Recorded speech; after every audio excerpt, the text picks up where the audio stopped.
Vogliamo lavorare, non licenziare! Vogliamo lavorare, non licenziare! non si chiude! Numerosi qui davanti alla provincia ad aspettare una risposta. Stiamo aspettando la conclusione della trattativa per la AIER che vede impegnato FIM e FIOM e impresa assieme alla provincia per trovare una soluzione per 102 famiglie e per provare a non far cambiare l'idea all'impresa di cessare l'attività e mettere in mezzo alla strada 102 famiglie. Quindi adesso come si procederà? Adesso si procede innanzitutto con il primo passaggio che è con la provincia per provare a mettere in campo un piano industriale che preveda la ricollocazione o la non chiusura del sito produttivo di Campodoro.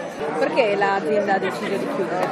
L'azienda ha comunicato 10 giorni fa come un fulmine a ciel sereno di voler cessare perché ha una forte perdita sui bilanci e la proprietà che è cinese, una multinazionale cinese, non conta più di produrre qua in Italia. Fino a un anno e mezzo fa ricordiamo che era un'azienda che investiva denaro nel polo produttivo di Campodoro pensando era un polo esattamente che serviva a tutta l'Europa di frigorifero che in Italia la stragrande maggioranza delle imprese non lo reputa più opportuno produrre in Italia ed erano mandati sui giornali esattamente per questo scopo. Qui la solidarietà anche dei lavoratori della Ellison.